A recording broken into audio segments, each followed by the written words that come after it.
What is up, you guys? It's your boy Manny Godinez back at you with another shoe restore. So today is the day. Got the CDP3 black cements. So I got these on eBay for 80 bucks, shipped and everything. So it's not a bad deal. Shoes pretty much come out to $60. We'll go over the condition really quick before we jump into the restore video. So as you can see, they're pretty beat. They've been worn a lot.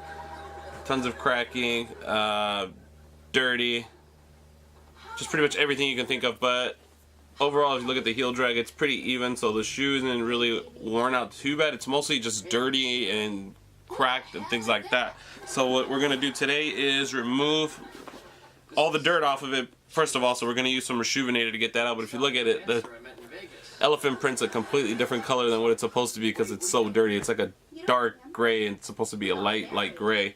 We're gonna fix all the cracking in the midsole. So we're gonna give it a midsole repaint. Yeah, so let's jump into it, you guys. Alright, so I already went ahead and got the laces out of the shoe. The lace is completely out. So what we're going to do now is take our Reshoevn-Ator shoe tree,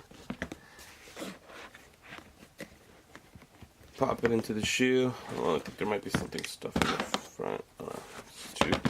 Too many holes on there. So, like I said, when you're wetting your shoes, you want to make sure something's there, keep in form like that, so you don't get any more creasing or anything like that in your shoes. So, take our brush. I'm going to use our medium bristle brush. It's kind of dark so you can't see it there, so we're going to use that medium bristle brush to start cleaning the shoe. I'll do it for a little bit, then we'll just add on some music to it. So circular motions is always what you want to clean in. The reason I'm not using the soft bristle brush is because you really want to get all this gunk out of the shoe.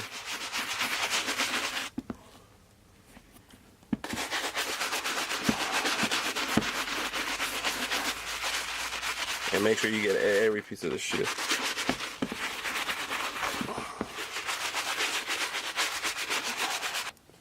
So once you're done wiping down the shoes and scrubbing them, so as you can see, most of the dirt's already come off of the shoe.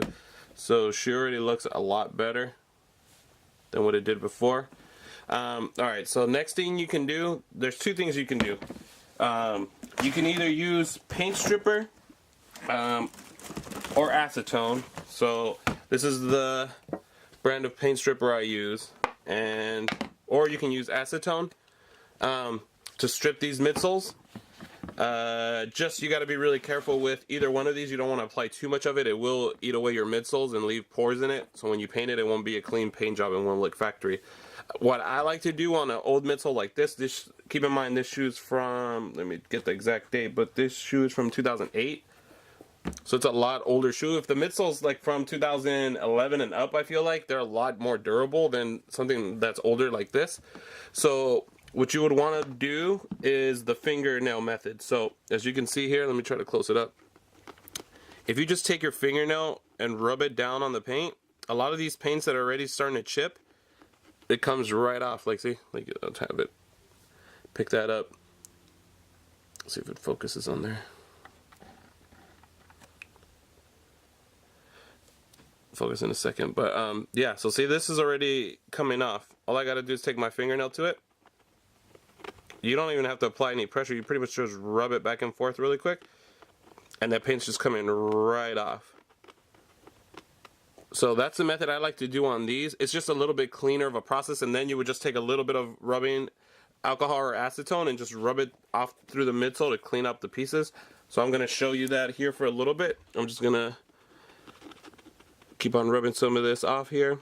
And this is probably the better method. Like I said, when it's a very delicate older midsole, you never want to apply too much of the chemicals or even any chemicals at all if you can. If you could avoid it. If it's really tough to get it off, then obviously you would have to use one of those chemicals. But for these, the paint's coming right off, so I don't mind doing the grunt work of getting it all off to get a clean paint job so it looks factory when it's done. Alright, so once you got all that scraped off, and actually, so this is a little tool that you use to spread thermal paste on chips. So I use that to scrape the rest off of it because it's a sharp little edge, but it's plastic, so it doesn't really damage the midsole. It actually did a really good job of getting all that off there. But you see there's still some gunk left over because the paint is sticky. So what you would want to do at this point is take very little, like I said, very little bit of acetone. So if you do that, that's more than enough acetone than you need. All you want to do is gently dab the top of the midsole here and get that gunk off. So when you end up damaging the midsoles is when you're sitting there scrubbing trying to get paint off. That's when you get the pores and like craters in your midsole. So don't ever sit there and rub acetone on your shoe like vigorously, like you're gonna put craters in it. So what you want to do is just gently dab it. It'll get that gunk off the midsole from when you removed the paint earlier. That's why I said like the nail method is one of the safest because you're not using any chemical, especially on these old midsoles. And it gets the job done. Like I said, I use that scraper there to get it off. You can use a scraper and nail, but it gets it off. And then what you want to do is just keep on dabbing it and getting all this gunk off till it's smooth. So I'm gonna go through this and then I'll show you guys the finished product. Alright, so we're back. So that's what you want your midsole to look like. And one thing I've learned from doing a lot of these, your midsole is never going to be clean. Don't ever worry about getting all these stains off. Like I said, especially dark paints like black, they're always going to leave those stains. What you want is a smooth finish. So you look at it, there's no craters in there, there's nothing. It's literally just a smooth surface. So when you paint it, it's going to come out factory. See if you look at it there, smooth, no chunks of old paint, no cracking paint, nothing left on it. That's what you want to get. You want to clear all that out. So we're going to do a paint job now, and then we'll start the paint job. We'll start a tape job on the shoe, and then we'll do the painting, and we're almost done with this restoration. Alright, so after that you want to make sure your shoe's dry, so you can start applying the tape. You can use a sharp tool too to keep it down in those crevices. So the hardest part is like when you have little crevices, is you need something sharp to push it down because you don't want the tape sticking up. If it doesn't sit down flush next to the shoe, so you want to take that little scraper tool and just kind of line it up where you want it. So see, then the tape really gets in there and seals it. Now you're gonna get drips through the paint like on the other portion of the shoe that you don't want it, and then it looks like a bad paint job. So that's something to keep in mind. Like I said, it's always good to have a dry shoe. If your shoe's wet, this masking tape is just going to come right off. So I always make sure my shoe is dry before I start applying the tape. And cover everything that you don't want to get paint on. So I always cover the bottom of the sole here. Cover that guy there. You're going to want to cover all this up here. Pretty much everything other than the midsole. Because you're going to lay a white coat on this first. And through the whole shoe, even where you're going to paint it black. So, like I said, where you're going to paint it black, you still want to run the same amount of coats since you're already doing it. Also, nice tip, don't use really long pieces of tape. If you cut really long pieces of tape and try to put it on there, it just makes it so it's not straight. Just a lot of bad things can happen when you use long pieces of tape. So try to keep them short, just so you can kind of control the tape better. You don't want a really long strip. Alright, so I'm gonna do a quick tape job here and then we'll get back. We'll start painting this shoe.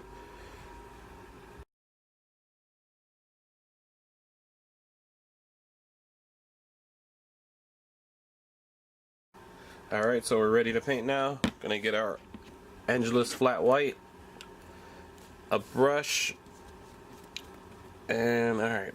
So when painting, I like using an angled brush compared to just a standard, especially when you're going back and forth a lot. I feel like it just makes it easier to do quick swipes than an actual brush with a tip. So you want to keep them quick in different directions. You don't want to do one set direction the whole time. Just cover the shoe pretty much. Don't over dip the paintbrush in paint. You want to just get a decent amount. You don't want to glob it on there. And always when you're spreading it, make sure you spread it thin and keep it in coats.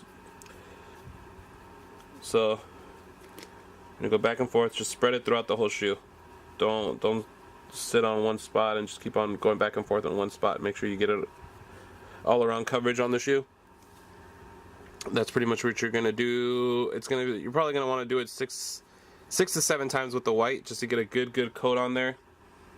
Like I said, there will be black on the top at the end, but for now, you want to get everything in the white color. So just continue to do that. Get some coats.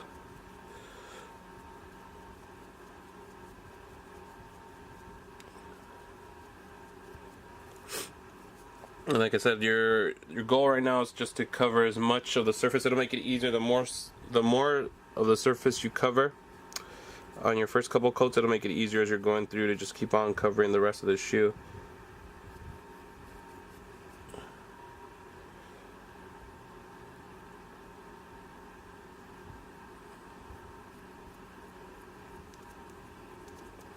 And just be, like I said, careful. Don't add too much paint, because you don't want any chunks left over. So whenever you see like a little chunk, if you see something like a little bit of a heavy amount on there, just go through and swipe it up, spread it out all over the shoe just to get it out. Don't leave any big chunks anywhere, because they will show up once it dries.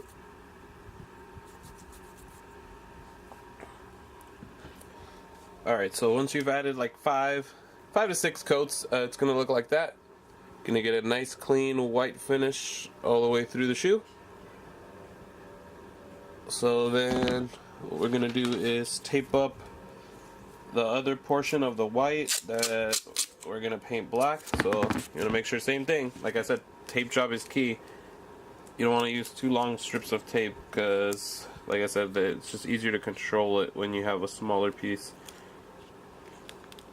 So here you want to make sure you're as careful as possible. Like I said, this is where you get a good looking paint job to a shitty paint job. Right here you want to make sure everything fits flush, all the tape is sitting flush and it's not raised up, because right here is where you will get those run out, it'll run underneath the tape, and then that's when you get the drips and your paint job just doesn't look professional that way. And at the end of the day, you want it to look as good as possible if you're taking all this time to restore a shoe. So I definitely recommend taking your time with the tape job, and like I said, find something sharp. You can either be like you don't want it to be too sharp, but like a screwdriver or something, just so you can get in the crevices and push the tape down like I was telling you before. So I'm gonna tape up all these corners.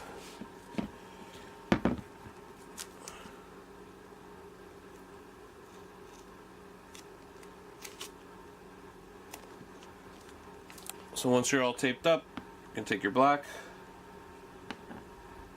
and we're going to do the exact same thing we did with the white.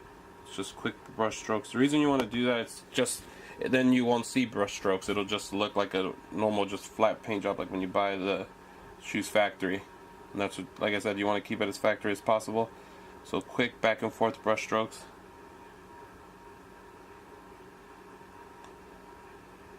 Acrylic paint does dry pretty quick, so in between when you're doing coats, you want to make sure you rinse your brush off. Don't let it sit there like when you're waiting for the coat to dry. You can use a heat gun in between just to speed things up. That also does help out a lot, is using the heat gun. But what I like to do, even then when I'm still waiting a little bit for it to dry, I do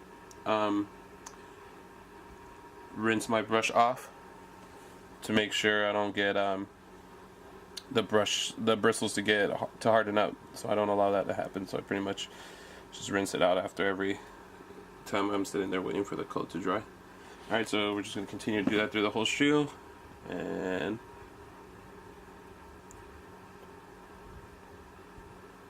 we'll be almost done with this restore. And after you do that, this should be your finished product right here. So there you go. Fully restored CDP 3. You can tell it looks the world's better from what we started on. I will post before and after videos of the shoes, but here's a quick look at where we started. So dirty, cracking, lots of cracking, and really dirty. So definitely worlds of difference between both shoes after they're done. So hope this helped you out. And you can use either Rust-Oleum or Krylon matte, clear enamel or clear finish, to set in the paint and kind of get rid of the shine on some of those paints, because some of the Angelus paints do make it shiny. So when you spray that on there, that will get rid of a lot of that and protect your paint job that you did. So all your hard work. Alright, you guys, I will be keeping you guys updated with more videos soon. Take it easy. No one's perfect, but no one's worthless. We ain't deserving of everything heaven and earth is, but where it is good. This is my home. So no one's perfect, but no one's worthless. We ain't deserving of everything heaven and earth is, but where it is good. Northern California.